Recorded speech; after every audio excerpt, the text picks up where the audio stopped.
हाँ जी। तो फिर आज हम बात करेंगे Indian banking and their histories. सबसे पहले हम ये जानने की कोशिश करेंगे कि जो बैंक होता है वो क्या होता है।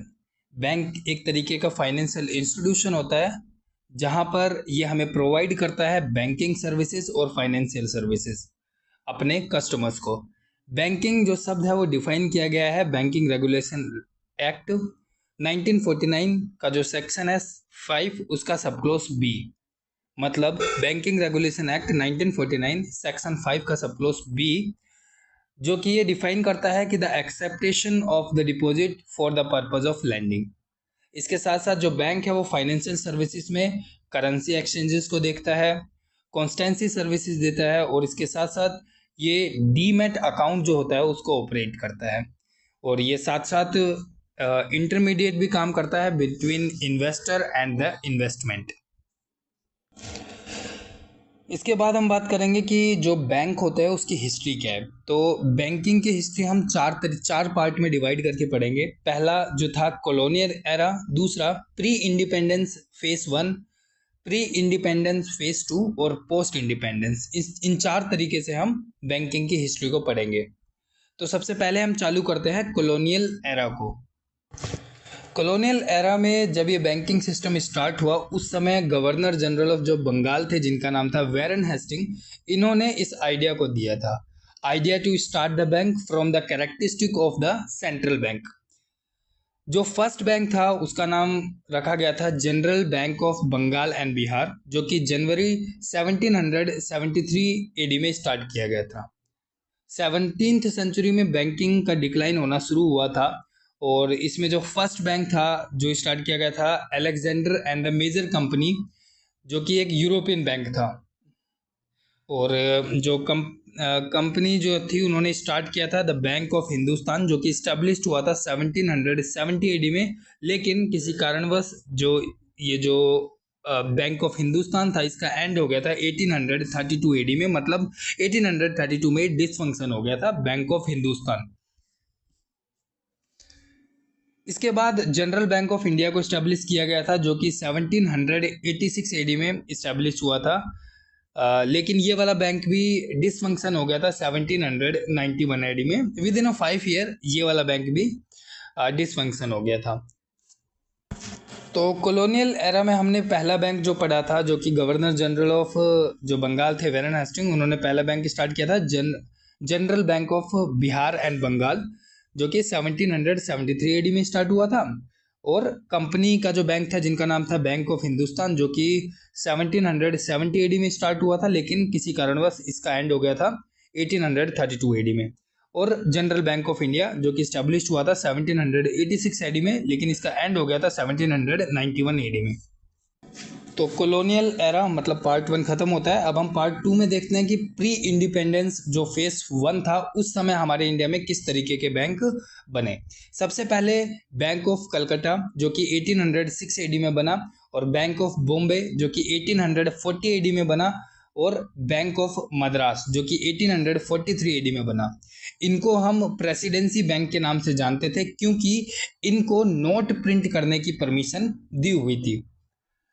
इसमें एक इलाहाबाद बैंक इस्टेब्लिश्ड होता है 1865 एडी में, जो कि एक first successful public sector bank माना जाता है।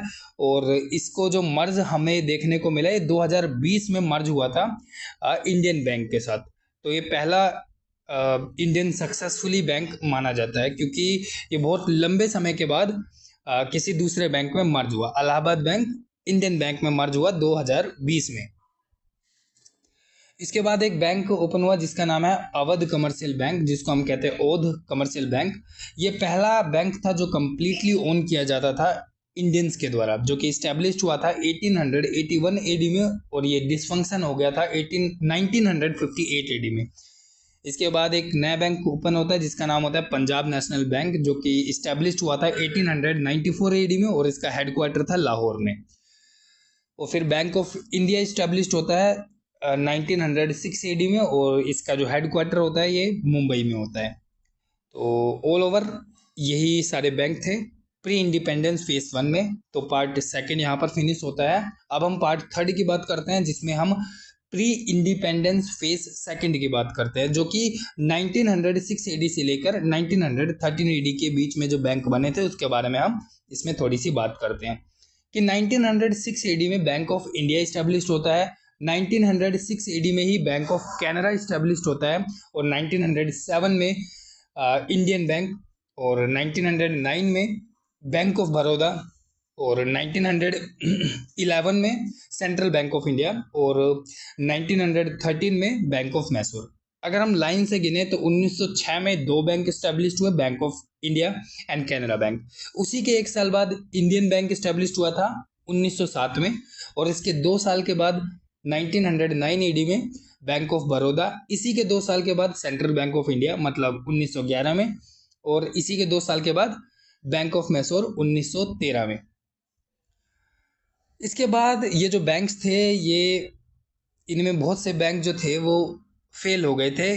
कौन सी एडीज के बीच में? 1913 एडी से 1917 एडी के बीच में हम जो बोलते हैं वो बैंकिंग का ब्लैक पीरियड बोलते हैं, क्योंकि इस पीरियड में 1913 से 1917 के बीच में 588 बैंक जो थे वो फेल हुए थे।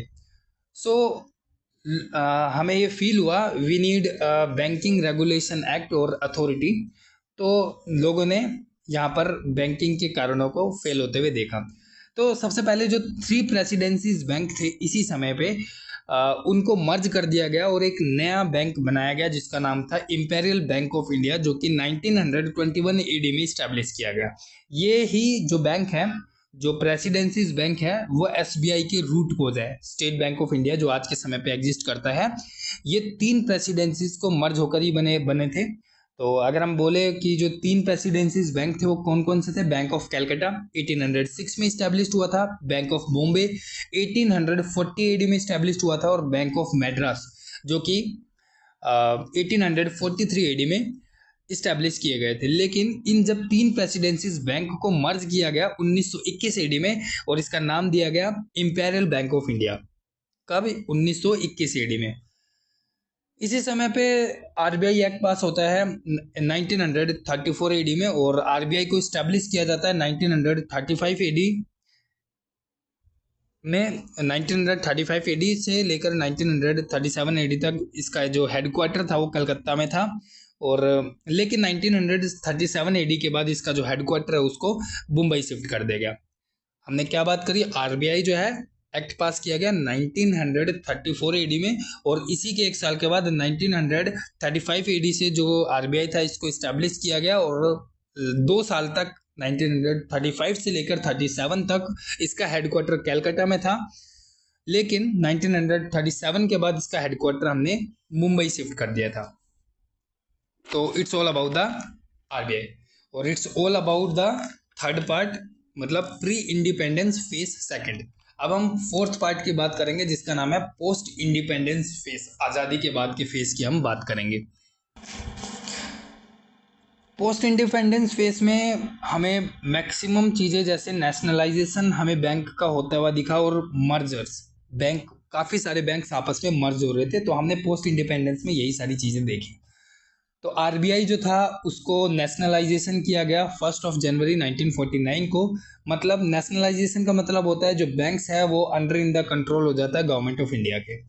इसी में सेकंड पॉइंट अगर हम बात करें, जो इंपीरियल बैंक ऑफ इंडिया है उसको नेशनलाइज किया गया 1955 में, और इसका नाम बदलकर स्टेट बैंक ऑफ इंडिया रख दिया गया। लेकिन इसकी जो रिकमेंडेशन दी थी कि एसबीआई को या इंपीरियल बैंक ऑफ इंडिया को नेशनलाइज करना चाहिए 1955 में, ये रिकमेंडेशन दी गई थी गोरेवाला कमेटी के द्वारा। इसी के 4 साल के बाद 1959 एडी में जो 7 रीजनल बैंक थे जो कि एसोसिएटेड थे स्टेट बैंक ऑफ इंडिया से, उन सभी को नेशनलाइज कर दिया गया। इसी के बाद जो 1969 एडी में जो 14 बैंक्स थे उनको नेशनलाइज किया गया, और इनका नेशनलाइज करने का जो डिसीजन था वो हमारी प्रधानमंत्री इंदिरा गांधी के द्वारा था। ये इनका सोल डिसीजन था, और इनमें जो डिमांड रखी गई, मतलब जो कट ऑफ रखी गई, उसमें ये रखा गया कि जिस भी बैंक का ओवरऑल डिपॉजिट 50 करोड़ है उसको नेशनलाइज कर दिया जाएगा। और नेशनलाइज करने के बाद बहुत सारी पॉलिटिक्स हुई थी, जिसमें नेशनल इमरजेंसी डिक्लेयर की गई थी और पब्लिकली इंदिरा गांधी के अगेंस्ट बहुत सारी नेगेटिविटी स्प्रेड हुई थी। तो इसमें जो 14 नेशनल बैंक थे उसके बारे में हम बात करते हैं। 14th नेशनल बैंक जिनको नेशनलाइज किया गया था, पहला Allahabad bank, bank of Baroda, bank of India, bank of Maharashtra, central bank of India, Canara bank, Dena bank, Indian bank, Indian overseas syndicate bank, UCO bank, union bank, united bank and Punjab national bank. इसके बाद fifth point की अगर हम बात करें, जो 2 अक्टूबर 1975 AD में जो रीजनल रूरल बैंक थे उसको बनाया गया by the recommendation of Narasimha committee. 6 point की हम बात करें कि 1980 एडी में 6 बैंक को नेशनलाइज किया गया दोबारा से इंदिरा गांधी के डिसीजन के कारण, और इसमें जो कंडीशन रखी गई कि वो बैंक जिनका टोटल डिपॉजिट 200 करोड़ या उससे ऊपर है उसे नेशनलाइज किया जाएगा। और इस समय 6 बैंकों के साथ जो नेशनलाइजेशन किया गया था। सबसे पहले 1969 एडी में 14 बैंकों को नेशनलाइज किया गया और 1980 एडी में 6 बैंकों को नेशनलाइज किया गया था।